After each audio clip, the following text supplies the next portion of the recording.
3 years ago, my own family told me I wasn't welcome at our annual reunion because I couldn't afford the expensive resort they'd chosen. Last month, I bought that same resort outright and sent them a very special invitation. I'd love to know which corner of the globe you're watching from. And if this story speaks to you, make sure to subscribe. Tomorrow's video is one you absolutely can't miss. The text message came on a Tuesday morning while I was sitting in my cramped studio apartment eating ramen noodles for the third day straight. It was from my cousin Jessica Martinez, who had somehow appointed herself the family reunion coordinator after Grandma Ruth passed away 2 years earlier. Hey, Amelia! So excited about this year's reunion at Sunset Peaks Lodge in Colorado. It's going to be amazing. Just a heads up, though, the cost per person is $800 for the weekend plus travel. We know money's been tight for you lately, so maybe you could just join us for the last day barbecue instead. It's only $50 for that. Can't wait to catch up. I stared at that message for a full 10 minutes. $800. I was barely scraping together rent money, working 2 jobs just to keep my head above water. My savings account had exactly $43 in it, and my credit cards were maxed out from when I'd lost my marketing job 6 months earlier. But it wasn't really about the money. It was about the way Jessica had phrased it, all sweet and concerned on the surface, but with that unmistakable undertone that said, "We know you don't belong with the rest of us anymore." The Wilson family had always been comfortable, but we weren't wealthy.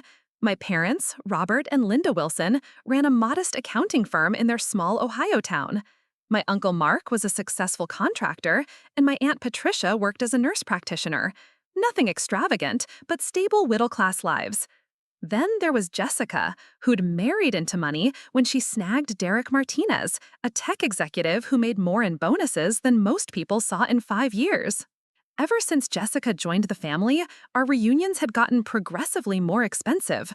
What used to be simple backyard barbecues at my parents' house had evolved into weekend getaways at fancy resorts. And somehow, I was the only one who seemed to struggle with the escalating costs. The worst part was that Jessica wasn't wrong about my situation. After college, I'd moved to Chicago with big dreams of making it in corporate marketing. For a while, things went well. I had a decent apartment, a reliable car, and enough disposable income to keep up with family expectations. But then the company I worked for got acquired, and my entire department was eliminated overnight. The job market was brutal. I'd sent out hundreds of resumes and sat through countless interviews, but nothing was panning out. The few offers I did get were either significant pay cuts or temporary contract positions with no benefits. Meanwhile, my savings dwindled, and I was forced to move to a cheaper apartment in a rougher neighborhood. My family knew about my struggles, of course. I'd mentioned it during phone calls home, though I'd tried to downplay just how bad things had gotten. I was too proud to ask for help, and honestly, I wasn't sure they would have offered it anyway. The response to Jessica's message came in a group text thread that I'd been added to, presumably by accident, because the conversation that followed made it clear they didn't expect me to see it. My cousin Brian Thompson had written, "Did someone actually invite Amelia? I mean, I feel bad for her and all, but she's been such a downer lately. Remember last Christmas when she could barely afford gifts for the kids? It was so awkward." Jessica replied, "I sent her a courtesy text, but honestly, there's no way she can afford it. I was trying to be nice by offering the barbecue option, but even that might be pushing it for her right now." Then my own brother, Michael Wilson, chimed in with something that hit me like a punch to the gut. "I love Amelia, but let's be real. She's not exactly living the lifestyle we want to showcase at these events. Derek's boss might be there this year, and you know how important networking is for Jessica's social circle. Maybe it's better if Amelia sits this one out until she gets back on her feet." I took screenshots of everything before Jessica realized I was in the group and quickly removed me. But the damage was done. My own family, people who were supposed to love and support me unconditionally, had decided I was an embarrassment. Not worth including because my financial struggles might reflect poorly on their carefully curated image of success. That night, I barely slept. I kept replaying the conversation in my head, feeling the sting of rejection over and over again.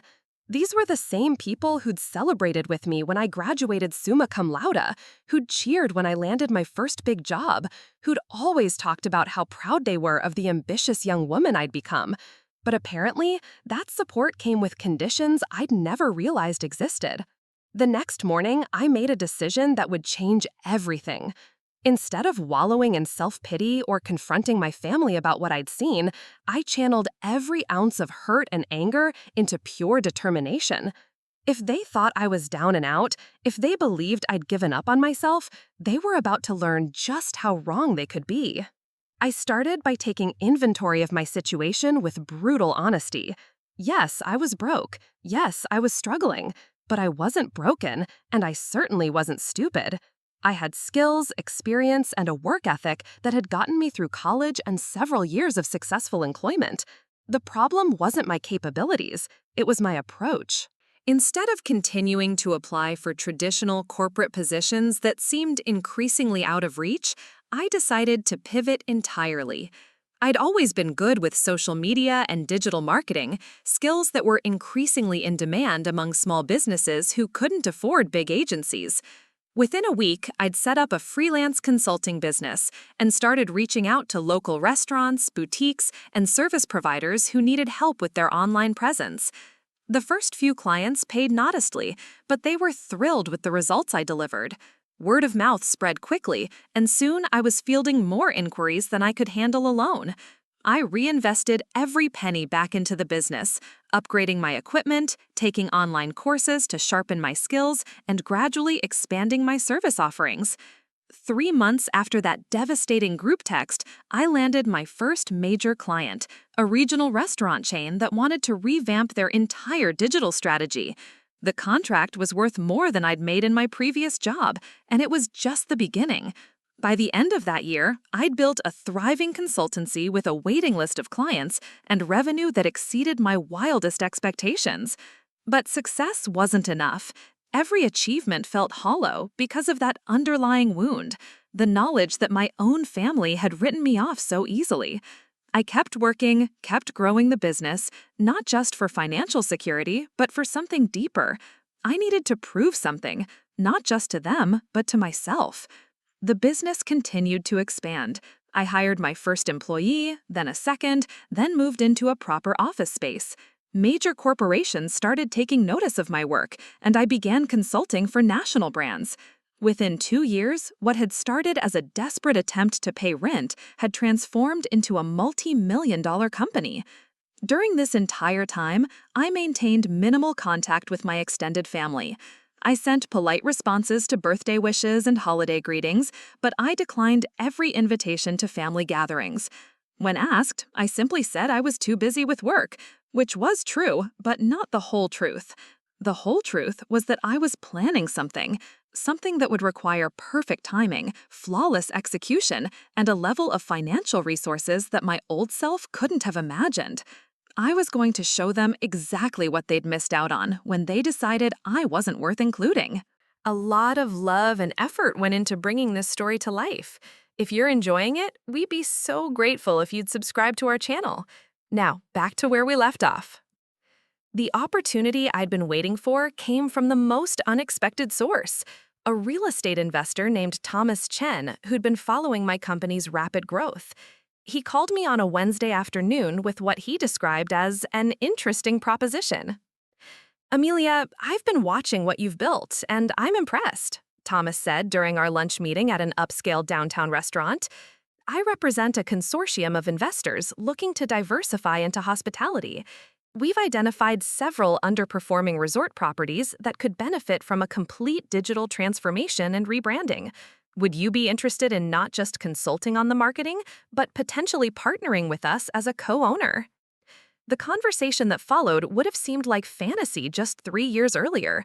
Thomas laid out their investment strategy: acquire struggling luxury resorts in prime locations, inject capital for renovations and upgrades, then implement cutting-edge digital marketing and guest experience programs. They needed someone who understood both the technical side and the customer psychology, someone exactly like me. There's one property in particular I think you'd find interesting, Thomas continued, sliding a folder across the table. Sunset Peaks Lodge in Aspen. Beautiful location, incredible facilities, but the current owners have let it slide into near bankruptcy. They're desperate to sell. My heart stopped. Sunset Peaks Lodge, the exact resort where my family had planned their reunion 3 years ago, the one I'd been too poor to attend. I kept my expression neutral as I flipped through the property details. The lodge sat on 200 acres of pristine Colorado mountain terrain, featuring luxury cabins, a world-class spa, championship golf course, and conference facilities that could accommodate events up to 500 guests. The asking price was substantial, but with Thomas's consortium backing, it was absolutely within reach. The numbers work, Thomas explained, but we need to move quickly. The current owners have until the end of next month to find a buyer, or the bank will foreclose. If you're interested, we could have the papers drawn up within 2 weeks. I pretended to consider it carefully, asking thoughtful questions about occupancy rates, seasonal revenue patterns, and renovation costs. Inside, my mind was racing with possibilities that had nothing to do with business projections. I'm very interested, I told Thomas, but I have one condition. I want a majority ownership stake. Thomas raised an eyebrow. That would require a significantly larger investment on your part. I understand. Let me review the numbers tonight, and I'll get back to you tomorrow with a formal proposal. That evening, I spent hours poring over financial statements and property valuations. My company had grown beyond my wildest expectations, but purchasing majority control of a luxury resort would require leveraging everything I'd built. The smart business decision would be to accept Thomas's partnership offer and maintain my financial cushion. But this wasn't about smart business decisions. This was about something far more personal. I called Thomas the next morning. I want to buy the entire property outright. No partners, no consortium, just me. There was a long pause on the other end. Amelia, that's a $42 million acquisition. Are you certain you want to take on that level of debt? I won't be taking on debt. I'll be paying cash. The silence stretched even longer this time. Finally, Thomas cleared his throat. I'll need to verify your liquidity, of course, but if you can prove funds, I can have the deal structured within the week. The current owners are so desperate, they'll probably accept a below-market offer if it means closing quickly. The due diligence process moved at lightning speed. My accountants worked around the clock to structure the purchase through a shell company I established, keeping my name out of the public records for now. Within 10 days, I was the sole owner of Sunset Peaks Lodge, having acquired it for $38 million, $4 million under asking price because of the expedited timeline. The property was even more spectacular than the photos had suggested. I spent a weekend walking every inch of the grounds, from the hand-hewn timber main lodge with its cathedral ceilings and stone fireplaces to the private cabins nestled among towering pines, each with panoramic mountain views. The spa facilities rivaled anything I'd seen at five-star resorts, and the golf course was a masterpiece of landscape design that seamlessly incorporated the natural terrain. But the resort needed work. The previous owners had deferred maintenance for years, cutting costs in a desperate attempt to stay afloat. Guest rooms needed updating, the restaurant required a complete overhaul, and the technology systems were practically antiquated. I immediately hired the best renovation contractors, interior designers, and hospitality consultants money could buy. The transformation took 6 months. I insisted on perfection in every detail, from imported Italian marble in the spa to state-of-the-art sound systems in every conference room. The restaurant was redesigned around a celebrity chef I poached from a Michelin-starred establishment in New York. Every guest cabin received luxury furnishings and amenities that would make even the most discerning travelers feel pampered. During the renovation period, I maintained my usual minimal contact with my family. They had no idea about my property acquisition or the scope of my business success. As far as they knew, I was still a struggling freelancer who couldn't afford their expensive gatherings. The resort's grand reopening was scheduled for early June, just 2 weeks before my family's annual reunion. I discovered through some careful social media reconnaissance that Jessica had already booked their group at a different resort this year. Apparently, Sunset Peaks had been unavailable when she tried to make reservations. She had no way of knowing that I'd instructed my reservations manager to tell her the property was fully booked. Instead, they'd settled on Pine Valley Resort, a nice but significantly less prestigious property about 50 miles away. I felt a twinge of satisfaction knowing they'd been forced to compromise on their venue for once. The reopening weekend exceeded every expectation. Travel bloggers and hospitality industry executives flew in from around the country to experience the transformed property. The coverage was overwhelmingly positive, with several publications calling it Colorado's premier luxury destination and a perfect blend of rustic charm and modern sophistication. More importantly, the reservations were pouring in. Within a month of reopening, we were booked solid through the end of the year, with a waiting list for premium dates that stretched into the following season. The financial projections showed the resort would be profitable within 18 months, remarkable for a hospitality business of this scale. But profitability wasn't my primary objective. Everything I'd done over the past 3 years had led to this moment, and the final phase of my plan was about to begin. I began by researching my family's reunion patterns, carefully studying their social media posts from previous years to understand their preferences and expectations. They always sent invitations about 6 weeks in advance, typically choosing 3-day weekend packages that included all meals and activities. Jessica had a particular fondness for posting elaborate group photos with carefully coordinated outfits and scenic backdrops. The reunion was scheduled for the second weekend in July. I waited until exactly 6 weeks beforehand to send my own invitations, not through Jessica's usual coordination, but directly to each family member's home address. The invitations were works of art in themselves, heavy cardstock with embossed gold lettering, enclosed in elegant envelope liners that matched the resort's signature color scheme. Each one was personally addressed and included a beautifully photographed brochure showcasing Sunset Peaks Lodge in all its renovated glory. The message was simple and direct. The Wilson family is cordially invited to an exclusive weekend retreat at Sunset Peaks Lodge, July 15th to 17th. All expenses paid. RSVP requested by July 1st.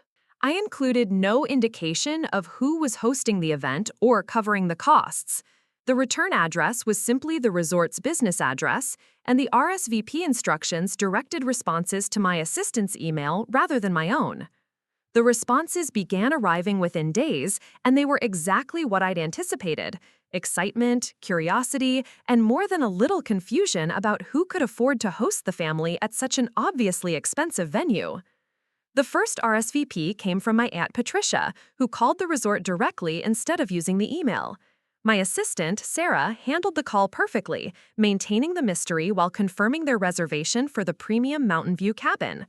"I'm just so curious who arranged this," Patricia had said, according to Sarah's notes. "The whole family is buzzing about it. We've never had anyone in the family wealthy enough to host something at this level. Do you have any idea who made the booking?" Sarah had responded exactly as I'd coached her. "I'm sorry, but the host has requested privacy until the event. All I can confirm is that your family group has been reserved for our finest accommodations, and every detail has been personally overseen by our property owner." The speculation in the family group texts, which I now monitored through my brother Michael's girlfriend, who'd remained friendly with me and occasionally shared screenshots, was reaching fever pitch. My cousin Brian was convinced it had to be Derek, Jessica's wealthy husband, trying to impress some business contact. My Uncle Mark thought perhaps one of his contracting clients had connections in the hospitality industry.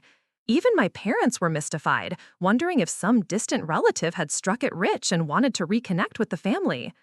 The only person notably absent from the excited chatter was Jessica herself, who seemed genuinely frustrated by the disruption to her carefully planned event coordination. She'd already put deposits down at Pine Valley Resort and was now scrambling to cancel without losing money. More importantly, she was losing control of the narrative, something that clearly bothered her more than the financial inconvenience. 2 weeks before the reunion, I implemented the next phase of my plan. I had Sarah call each family member personally to confirm their arrival details and dietary preferences, while also casually mentioning the weekend's planned activities. The list was designed to be impressive: private golf instruction with the resort's PGA professional, couples massage packages at the spa, a wine tasting featuring bottles from the resort's newly stocked cellar that included several vintages worth more per bottle than most people spent on groceries in a month, and a private chef's table dinner on Saturday night in the resort's exclusive owner's suite. The calls served multiple purposes. They demonstrated the level of luxury and attention to detail they could expect, while also gathering information I'd need for the weekend's choreography. More subtly, they established that whoever was hosting this event had the kind of resources that could arrange these experiences without batting an eye. My parents were the most transparent in their amazement. According to Sarah's notes, my mother Linda had actually gasped when told about the spa packages. "Are you sure there's no mistake? These treatments must cost hundreds of dollars each. Whoever arranged this must be incredibly generous." My father Robert had focused on different details. "The golf instruction alone probably costs more than we spend on entertainment in 6 months. I can't imagine who in our family has connections like this. Are you absolutely certain you can't tell us who's hosting?" The night before their arrival, I made my final preparations. I'd taken a suite in the resort's executive wing, a private section accessible only by keycard, with its own entrance and elevator. The setup allowed me to observe without being seen, moving through the property using service corridors and back entrances that the family would never encounter. My appearance has changed dramatically over the past 3 years as well. Success had afforded me personal trainers, nutritionists, and a stylist who'd helped me develop a polished, sophisticated look that bore little resemblance to the struggling woman my family remembered.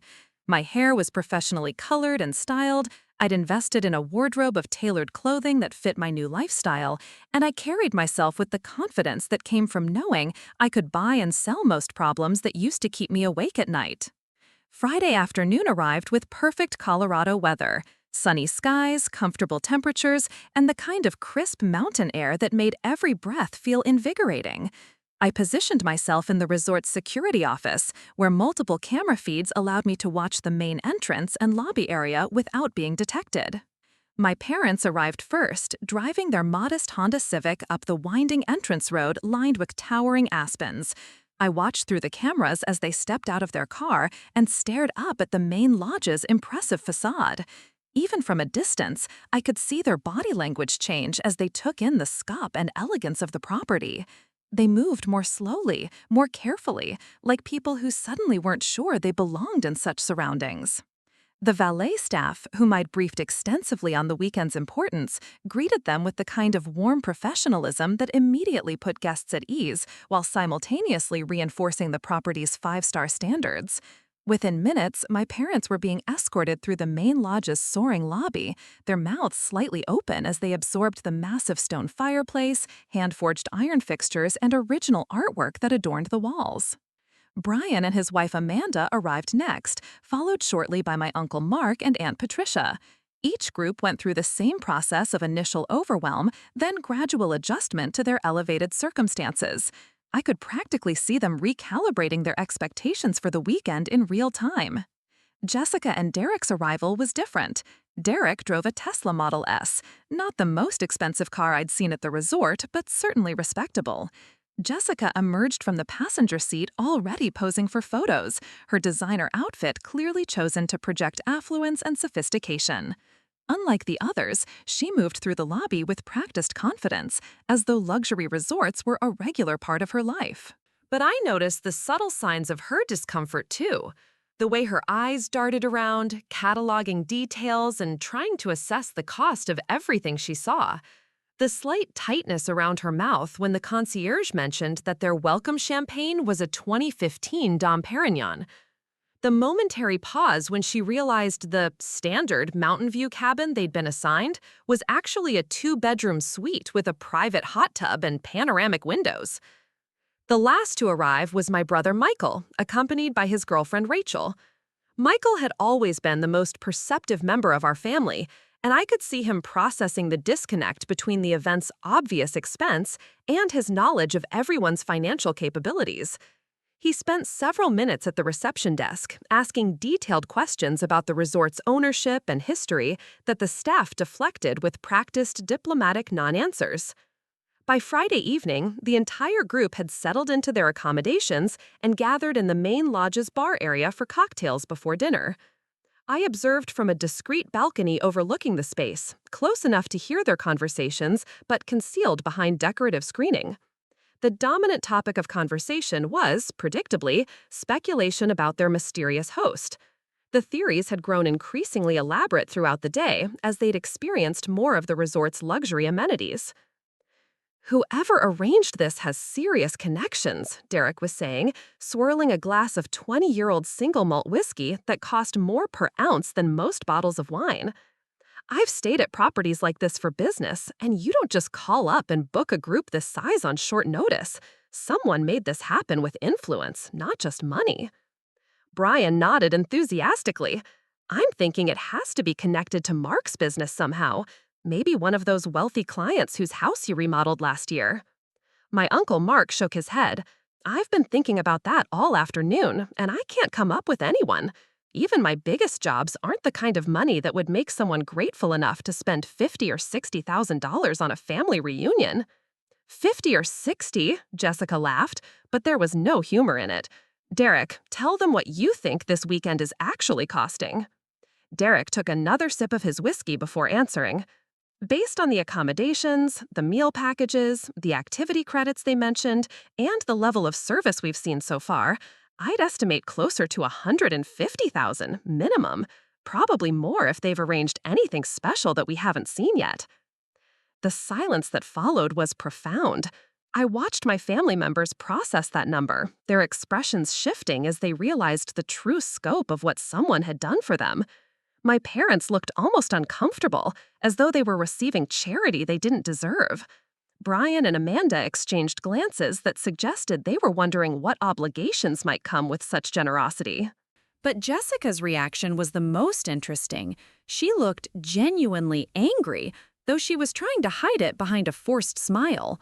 Being the recipient of someone else's largesse, especially largesse that dwarfed anything she and Derek could afford, clearly violated her sense of social hierarchy. She'd worked hard to position herself as the family's success story, the one who'd married well and elevated her status. Having an unknown benefactor demonstrate this level of wealth made her own achievements seem modest by comparison. "Well," my mother Linda said finally, "whoever it is, they're incredibly generous. I just hope we can figure out who to thank properly." "We will," Michael said quietly. "Someone doesn't spend this kind of money without having a reason. We'll find out what this is really about before the weekend is over." As if on cue, the resort's guest services manager approached their group. "Excuse me, Mr. and Mrs. Wilson and family. I wanted to personally welcome you to Sunset Peaks Lodge and let you know that your host has arranged a special private dining experience for tomorrow evening. Our executive chef will be preparing a tasting menu featuring local Colorado ingredients, paired with wines from our reserve collection. The dinner will be served in our owner's private dining room, which offers the finest mountain views on the property." After the manager left, Derek whistled low. The owner's private dining room? I tried to book that space for a client event last year at another resort in this class, and they told me it was reserved exclusively for ownership group functions. Whoever arranged this has the kind of connections that money alone can't buy. I smiled to myself from my hidden vantage point. Derek was absolutely right, of course. Money alone couldn't buy access to an owner's private dining room. You had to actually own the resort. The evening progressed with dinner in the main restaurant, a meal that showcased the culinary excellence I'd invested in during the renovation. I watched my family's amazement grow as course after course arrived, each dish more sophisticated than anything they'd experienced together as a group. The wine pairings alone represented bottles I'd personally selected from vineyards around the world. But the real entertainment was observing their group dynamics shift throughout the meal. The mysterious benefactor's generosity was creating subtle tensions that hadn't existed before. Jessica clearly resented being upstaged, while simultaneously trying to maintain her position as the family's social coordinator. Brian and Amanda seemed genuinely overwhelmed by the luxury, unsure how to behave in such elevated circumstances. My parents were torn between gratitude and worry about the cost of reciprocating such generosity. Most intriguingly, Michael was becoming increasingly suspicious. I could see him studying every detail of the evening, from the staff's behavior to the other guests in the restaurant. He was looking for clues, patterns, anything that might explain the weekend's true purpose. "There's something we're not seeing," he said to Rachel during a quiet moment between courses. "This whole setup feels orchestrated, like someone's trying to make a point, but I can't figure out what the point, or who would have both the resources and the motivation to arrange something like this." Rachel glanced around the elegant dining room before responding. Maybe someone just wanted to do something nice for the family. Not everything has to have a hidden agenda. Michael shook his head. This level of expense, this level of planning, this level of secrecy, it all adds up to something bigger than simple generosity. Someone is building up to something, and we're going to find out what it is tomorrow night at that private dinner. As the evening wound down and my family members retired to their luxury accommodations, I felt a mixture of anticipation and satisfaction. The first day had exceeded my expectations in terms of their reactions and the subtle psychological pressure that the mystery was creating. They were off balance, grateful but confused, impressed but increasingly suspicious. Tomorrow would bring the golf lessons, spa treatments, and wine tastings that would further immerse them in a world of luxury they'd never experienced as a group. But more importantly, tomorrow evening would bring the private dinner where I would finally reveal myself and deliver the confrontation I'd been planning for 3 years. I spent the late evening hours finalizing every detail of Saturday night's event. The private dining room had been set up exactly to my specifications, with seating arrangements that would ensure optimal visual and emotional impact when I made my entrance. The menu had been crafted not just for culinary excellence, but for symbolic significance, each course representing a different stage of my journey from rejection to triumph. The wine selection deserved special mention. I'd chosen bottles that represented investments larger than my family's annual reunions used to cost in their entirety. The evening's beverages alone would demonstrate a level of casual affluence that would force them to reconsider everything they thought they knew about success and failure. But the most important element was the timing. I would let them settle into the meal, allow the conversation to once again turn to speculation about their mysterious host, and then make my entrance at the precise moment when their curiosity had peaked and their defenses were lowered by excellent food and wine. The confrontation I'd been planning for 3 years was less than 24 hours away, and every piece was falling perfectly into place. Saturday morning dawned with the kind of crystalline clarity that made the Colorado Rockies look like they'd been painted against the sky. From my executive suite window, I watched my family members emerge from their cabins, already dressed for their scheduled activities, and moving with the slightly self-conscious way people do when they're experiencing luxury they're not accustomed to. The day's agenda was precisely choreographed. My parents and Uncle Mark had signed up for golf lessons with the resort's PGA professional, a former tour player I'd specifically recruited who commanded $1,500 per session.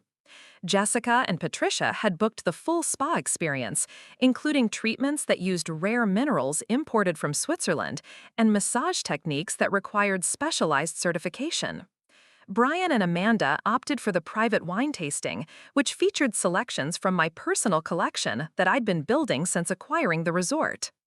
I monitored their activities throughout the day through a combination of security cameras and reports from staff members who'd been briefed to pay special attention to the Wilson family group. Every interaction was designed to reinforce the scope of luxury they were experiencing while building anticipation for the evening's culminating event. The golf lesson was particularly entertaining to observe. My father, who'd learned the game on municipal courses and considered a round at the local country club a special treat, found himself receiving instruction on a championship course that hosted professional tournaments. The pro, James Richardson, had been briefed on the situation and played his role perfectly, treating my family members like valued guests while casually mentioning details that highlighted the course's exclusivity and expense. This particular hole was redesigned by Jack Nicklaus himself, James explained as they approached the signature par 3 overlooking a mountain lake. The green fees for non-members are typically $1,200 per round, but of course, as guests of the ownership group, you have unlimited access to all facilities. I watched my Uncle Mark's expression change as he processed that number. $1,200 was more than he typically spent on entertainment in several months, and here it was being offered as a casual amenity. The psychological impact was exactly what I'd intended, a constant recalibration of their understanding of wealth and privilege. Meanwhile, at the spa, Jessica was discovering that true luxury existed on levels she'd never imagined. The treatment menu alone read like a catalog of indulgences that pushed well beyond her comfort zone, despite her husband's substantial income. A 90-minute massage using oils infused with actual gold particles, facial treatments that incorporated rare botanical extracts sourced from specific regions of the Amazon rainforest, access to private relaxation suites that some resorts reserved exclusively for celebrity guests. Through the spa director's reports, I learned that Jessica had initially tried to maintain her usual confident demeanor, acting as though such experiences were routine parts of her lifestyle. But as the day progressed and the treatments became increasingly elaborate, even she couldn't hide her amazement at the level of attention and luxury being lavished on their group. "I've never experienced anything quite like this," she admitted to Patricia during their side-by-side couples massage. "Derek and I have stayed at some nice places, but this is honestly beyond anything I thought existed outside of celebrity retreats." The wine tasting proved equally revelatory. Brian and Amanda, whose typical wine experience consisted of bottles from the grocery store's mid-price range, found themselves sampling vintages that collectors fought over at auction. The sommelier, Marie Dubois, had flown in specifically from Napa Valley for the weekend and guided them through a journey of flavors and stories that transformed wine from simple alcohol into liquid history. This 1982 Bordeaux, Marie explained, was produced during one of the most exceptional years in French winemaking history. Only about 3,000 bottles were ever made, and today they typically sell for $8,000 to $10,000 each. Amanda nearly choked on her sip.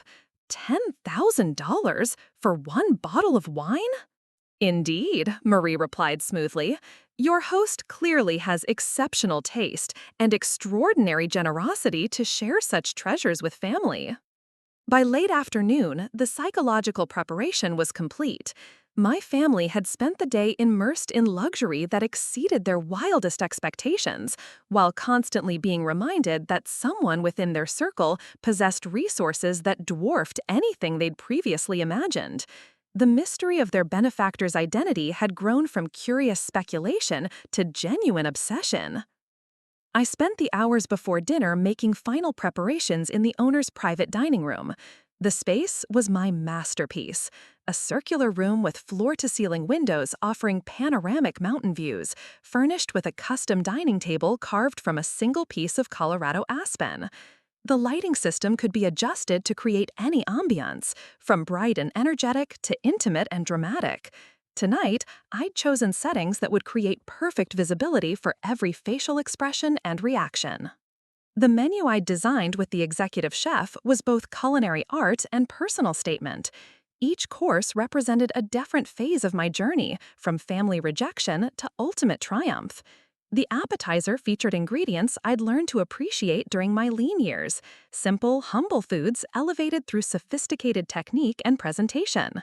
The main course showcased Colorado beef from cattle raised on land I now owned, prepared using methods that cost more per serving than entire meals from my struggling period. But the wine selection was where I'd truly indulged my sense of poetic justice. The evening would begin with champagne that cost more per bottle than the monthly rent on my old studio apartment.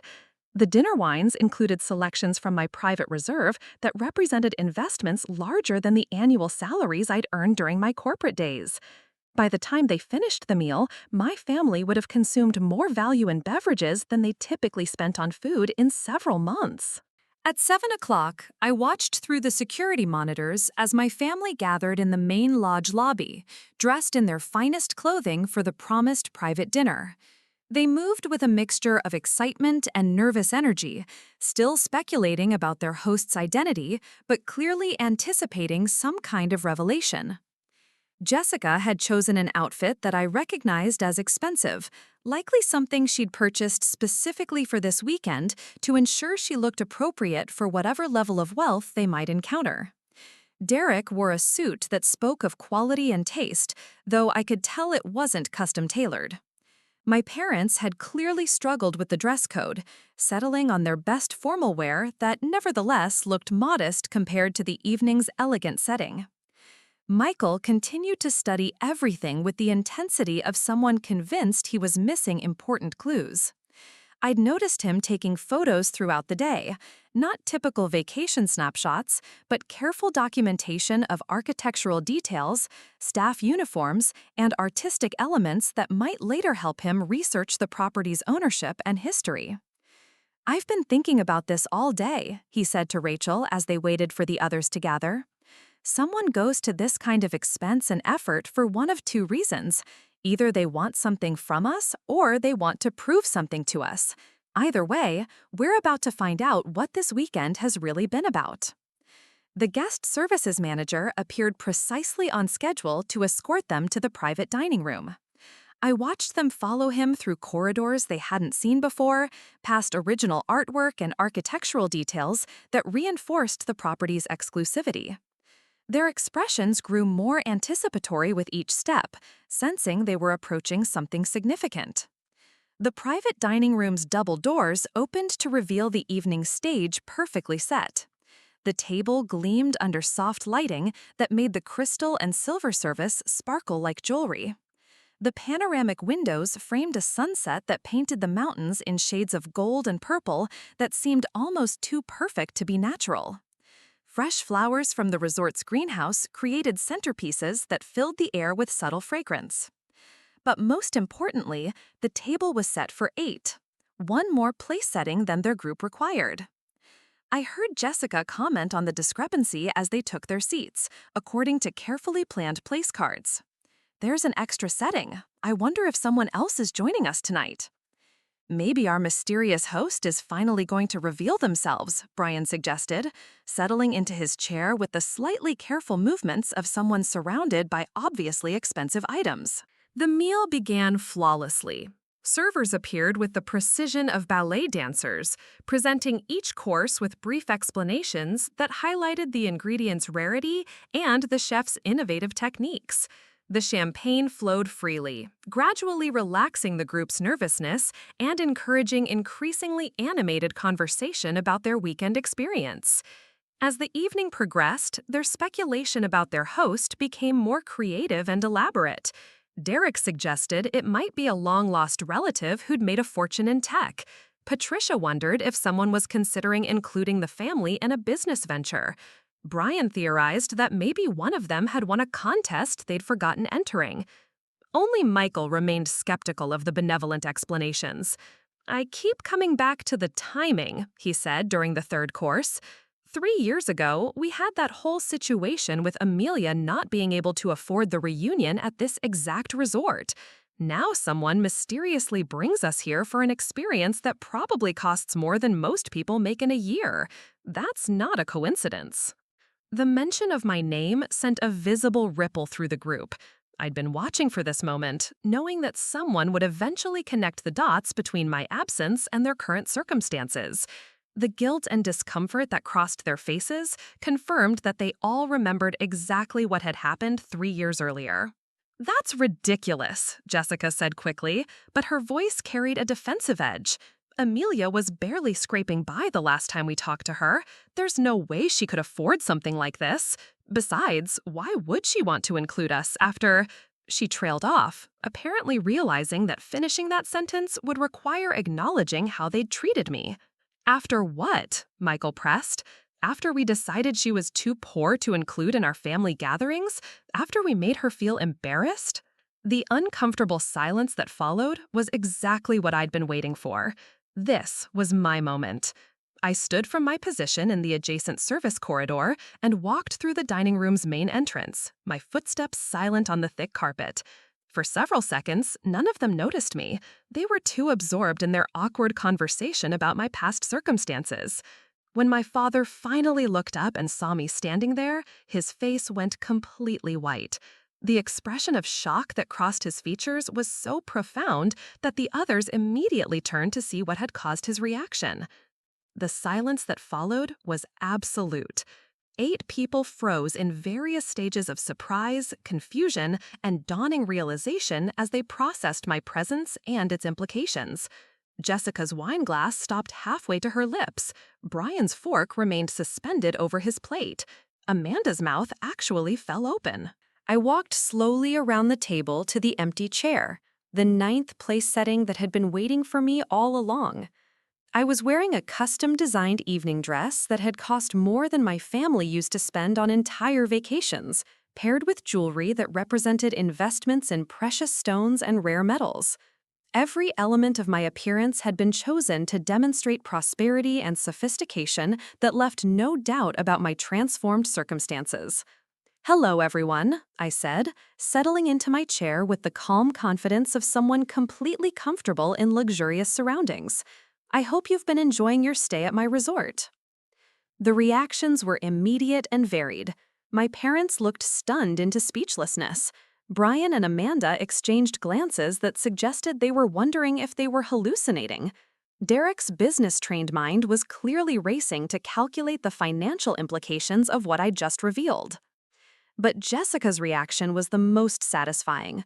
Her face cycled through surprise, confusion, anger, and what I could only describe as panic as she realized that the family member she dismissed as a failure had just demonstrated wealth that made her own lifestyle look modest by comparison. "Your resort?" Michael was the first to find his voice, though it came out as barely more than a whisper. "Sunset Peaks Lodge," I confirmed, gesturing gracefully toward the panoramic windows. "All 200 acres, including the championship golf course where you received lessons this morning, the spa where you enjoyed those Swiss mineral treatments, and this private dining room where we're currently sharing wine that costs more per bottle than you used to spend on entire family gatherings." I paused to let that information settle, watching each face process the magnitude of what I was telling them. The psychological impact was even more pronounced than I'd anticipated. They weren't just discovering that I was wealthy, they were realizing that I possessed resources beyond anything they'd imagined possible for someone from their family background. "But how?" Patricia managed to ask. "3 years ago, you couldn't afford to join us for a weekend reunion. Now you own a resort that probably costs millions of dollars?" "42 million, actually," I replied casually, taking a sip of the champagne that cost more per glass than I used to spend on groceries in a week. Though I paid 38 because the previous owners were motivated sellers. The number hung in the air like a physical presence. $42 million. More money than any of them would see in their lifetimes, casually mentioned as though it were a routine business transaction. "I built a digital marketing consultancy after you decided I wasn't worth including in family events," I continued, my voice remaining perfectly calm and controlled.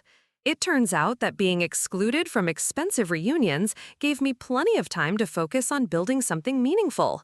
The business grew rather quickly once I stopped worrying about maintaining appearances for family gatherings I couldn't afford." Jessica finally found her voice, though it came out strained and defensive. "Amelia, we never meant to exclude you. We were just trying to be considerate of your financial situation.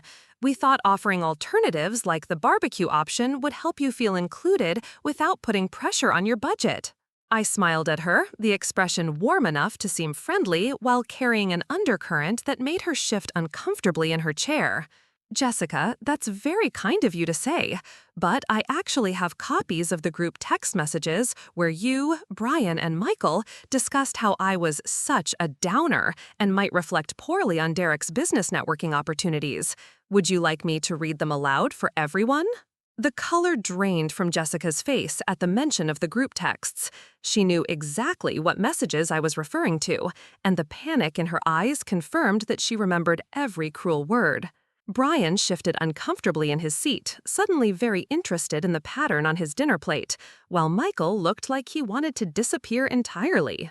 "That won't be necessary," my father said quietly, his voice heavy with shame. "We all remember what happened. We know what we said." I nodded graciously, setting down my champagne flute with deliberate precision.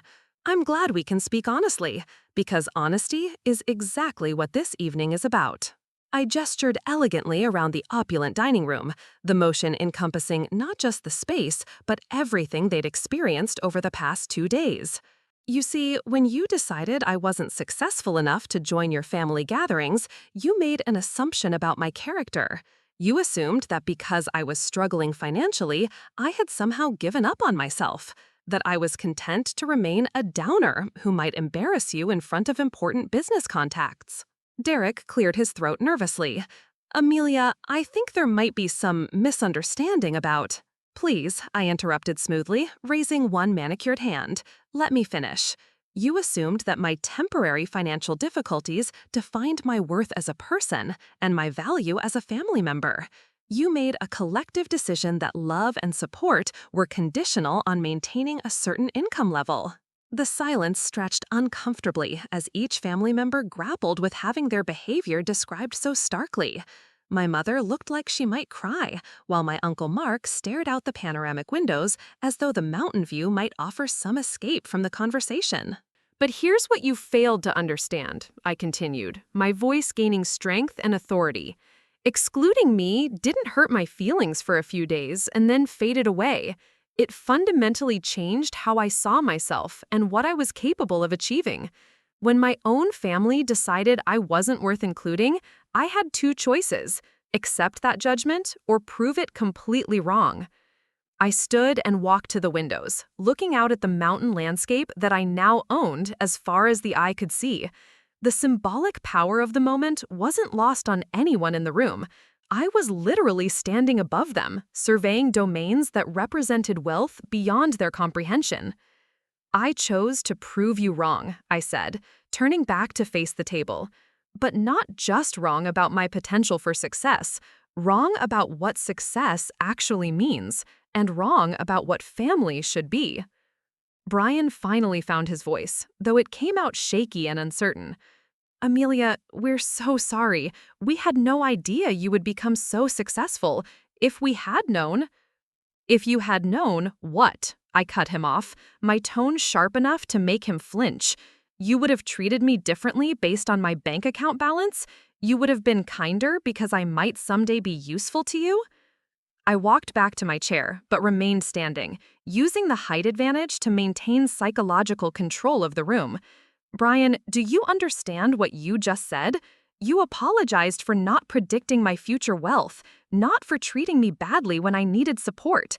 Even now, you're measuring my worth in dollars rather than acknowledging that I deserved better treatment regardless of my financial situation."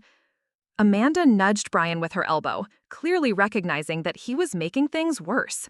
But the damage was done. His instinctive response had revealed that even faced with the evidence of their mistake, the family's fundamental values hadn't changed. Jessica, who had been uncharacteristically quiet, finally spoke up with a defensive edge in her voice. "This is all very impressive, Amelia, but don't you think you're being a little dramatic? We made one mistake about one reunion. You've built this whole elaborate revenge scheme over a simple misunderstanding." The audacity of her response was breathtaking. Even surrounded by evidence of the wealth and power she'd underestimated, Jessica was still trying to minimize and dismiss the harm they'd caused. It was exactly the reaction I'd expected from her, and exactly the opening I needed to deliver the evening's final revelation. I smiled at her with genuine amusement. "Jessica, you're absolutely right that this has been elaborate, but you're wrong about it being revenge. This weekend isn't about hurting you. It's about education."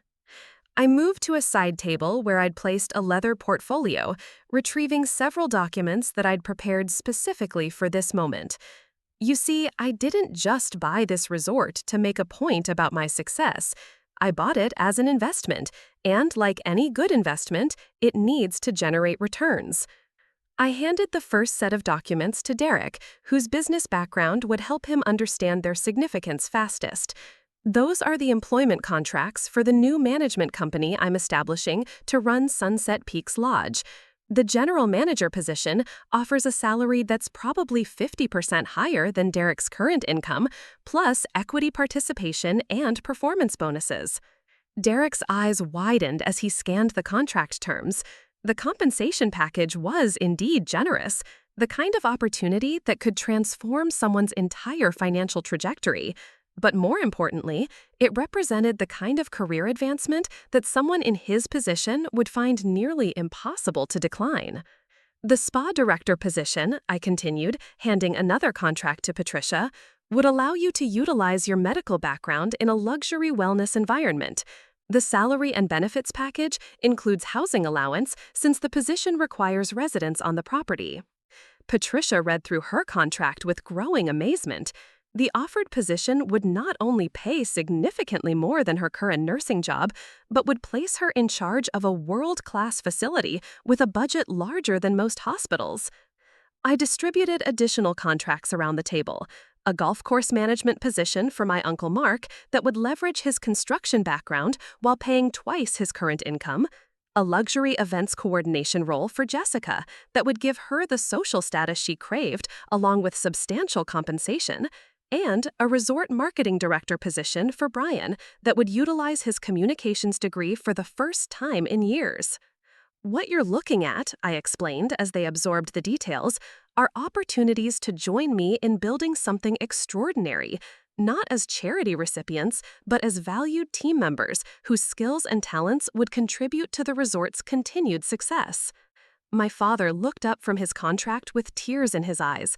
Amelia, these are incredible opportunities, but we don't understand. After how we treated you, why would you offer us anything? Because, I said, settling back into my chair with the satisfaction of someone who had orchestrated every detail perfectly, this was never about punishment. It was about demonstrating the difference between conditional love and unconditional success. I gestured toward the contracts scattered across the table. Everything you've experienced this weekend, the luxury accommodations, the world-class service, the expensive wines and gourmet meals, represents the standard of living these positions would provide, not as a temporary treat, but as a permanent lifestyle change. The implications were staggering. I wasn't just offering them jobs. I was offering them transformation into the kind of people who belonged in settings like this, the kind of people who wouldn't think twice about spending thousands of dollars on a family gathering. But, I continued, my voice taking on a more serious tone, accepting these positions would require relocating to Colorado and committing to building something together as a family business. It would mean leaving behind your current lives and starting fresh in an environment where success is measured by contribution rather than bank account balances.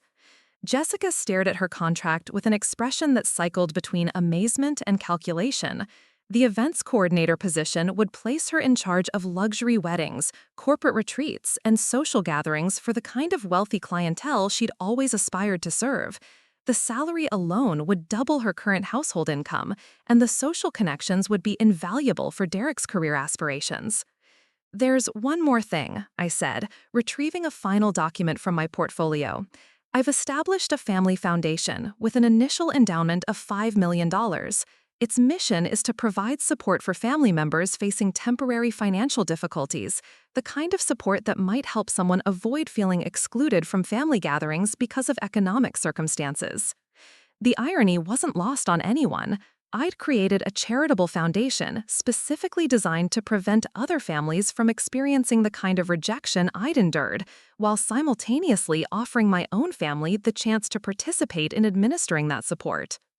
Michael, who had been silent throughout most of the evening, finally spoke up. Amelia, this is all incredible, but I have to ask, what's the catch? These opportunities are too good to be true, and after what we did to you, we don't deserve this kind of generosity. I appreciated his directness, Michael had always been the most perceptive member of our family, and his suspicion was well-founded. There was indeed a condition attached to everything I was offering. The catch, I said, is that this is an all-or-nothing proposition. Either the entire family participates in building this business together, or none of you do. I won't recreate the same divisive dynamics that led to excluding people based on their economic circumstances. I stood and walked to the panoramic windows one final time, looking out at the mountain landscape that represented both my achievement and my family's potential future. You have until tomorrow morning to decide. Take the contracts back to your rooms tonight. Discuss them as a family.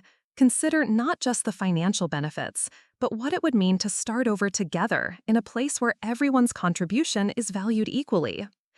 When I turned back to face them, every person at the table was staring at me with expressions that ranged from wonder to disbelief. In less than an hour, I'd transformed from the family member they'd written off as a failure into someone offering them opportunities that exceeded their wildest dreams. If you decide to accept, I continued, we'll begin the transition process immediately. If you decide to decline, you'll leave tomorrow with wonderful memories of a luxury weekend and no hard feelings from me. But understand that this offer won't be repeated. This is your chance to be part of something extraordinary, or to return to your previous lives with the knowledge of what you chose to leave behind. The remainder of the evening passed in a surreal haze. Dessert was served, a chocolate soufflé that normally required advance ordering and cost more per serving than most restaurant entrees. But conversation was sporadic and distracted. Each family member was clearly processing the magnitude of what I'd presented, calculating not just the financial implications, but the life changes involved. As the dinner concluded and they prepared to return to their cabins for the night, my mother approached me with tears streaming down her face. "Amelia, honey, I'm so sorry. We failed you when you needed us most, and somehow you've responded with more generosity than we ever showed you." I embraced her gently, feeling genuinely emotional for the first time all evening. "Mom, we all made mistakes. What matters now is what we choose to do going forward." One by one, they left the dining room to spend the night wrestling with decisions that would determine their futures. Jessica was the last to leave, pausing at the door to look back at me with an expression I couldn't quite read. "You know," she said quietly, "I always thought I was the successful one in this family. Tonight I realized I was measuring success all wrong." After they'd gone, I remained in the dining room alone, surrounded by the evidence of an evening that had exceeded even my most optimistic expectations. The confrontation had been satisfying, but the opportunity to offer redemption had been unexpectedly fulfilling. The next morning, I received my answer, not through individual conversations or lengthy negotiations, but through a simple note slipped under my suite door just after sunrise. It was written in my father's careful handwriting and signed by all 8 family members. "Amelia, we accept your offer, not because of the money, but because you've shown us what family should really mean. We are ready to start over and build something together. Thank you for giving us a second chance we didn't deserve. Your family." 6 months later, Sunset Peaks Lodge was featured on the cover of Luxury Travel magazine as America's premier family-owned resort. The article highlighted not just the property's exceptional amenities and service, but the unique story of a family business built on principles of inclusion, opportunity, and unconditional support. Jessica had become one of the most sought-after events coordinators in the Rocky Mountain region, planning weddings and corporate retreats that generated waiting lists months in advance. Derek had taken a sabbatical from his tech job to help develop the resort's digital infrastructure, discovering a passion for hospitality technology that led to consulting opportunities with luxury properties worldwide. My parents had transitioned from running a small-town accounting firm to overseeing the financial operations of a multi-million-dollar hospitality business, their expertise in careful money management proving invaluable in an industry where cost control determined profitability. Most importantly, the Family Foundation had already provided assistance to dozens of families facing temporary financial hardships, ensuring that economic circumstances would never again prevent anyone from participating in important family gatherings. The story could have ended with revenge, with my family's humiliation and my personal vindication. Instead, it became something far more valuable, a demonstration that success isn't about proving others wrong, but about creating opportunities for everyone to be right. As I stood on the main lodge's balcony one evening, watching my family work together to welcome a new group of guests, I realized that the best revenge had turned out to be building something so successful that there was room for everyone to succeed alongside me. The resort that had once symbolized my exclusion had become the foundation for my family's inclusion, not because they'd learned to accept my success, but because they'd learned to redefine what success actually meant. Looking for more? We've got two amazing stories ready for you right on screen. If this one touched you, these are absolutely worth your time. Click to watch them now. And hey, subscribe and hit that bell to never miss our latest uploads.